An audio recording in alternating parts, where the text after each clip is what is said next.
Hey guys, it's Mike. Just wanted to give you some updates on the game and show you all the progress that we've made so far and maybe tell you a little bit about where we're going. So first thing you'll notice here is this frame per second counter at the top left. It's actually probably not the first thing you notice, but it's the first thing that I noticed because a big focus of the last couple of weeks has been how do we make the game run better and perform better so that it's smooth to play, fun, interesting, and it's not laggy.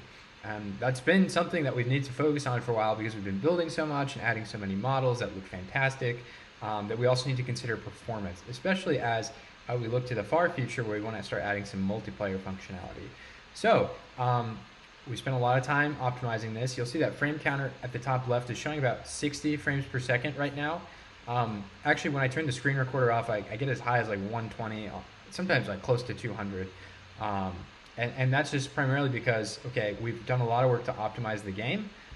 We've simplified and standardized like a lot of the textures. In fact, this is all coming from one single material now, which is saving a lot of rendering time. And we've also put a lot of work into upgrading from Unity's built-in render pipeline to what's called the universal render pipeline, which is a scriptable render pipeline.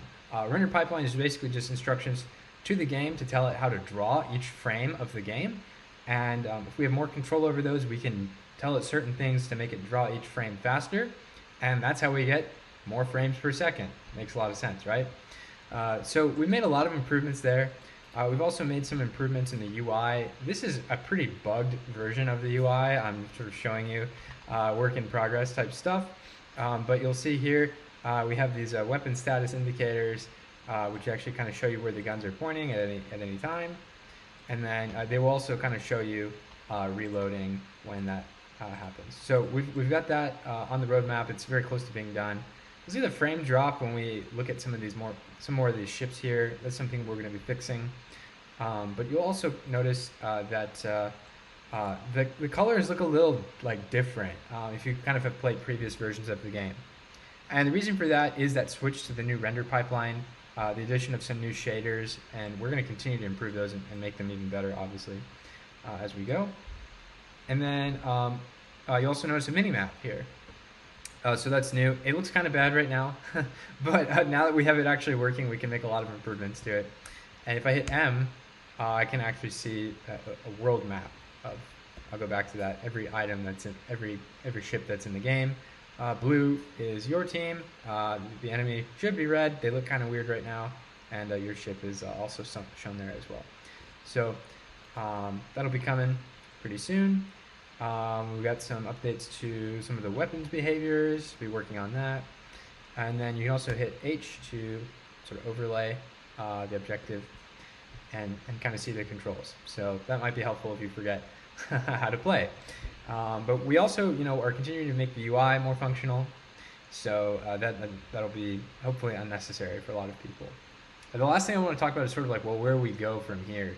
So we've got sort of the core combat functionalities of the game down, which is great, and was something I didn't even know we would know how to do a while ago. So like we've solved that problem.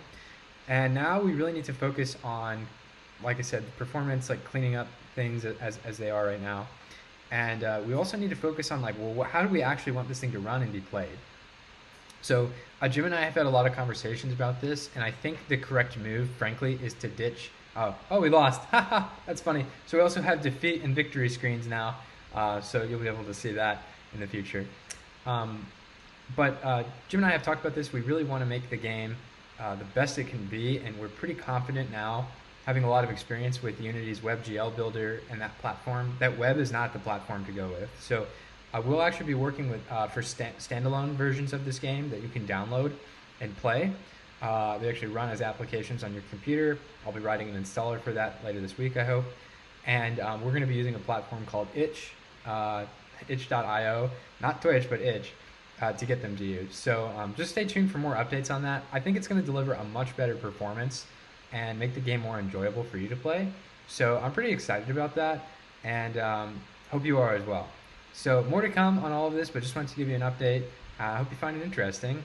And I look forward to talking with you guys in the future as we make the game better. See ya.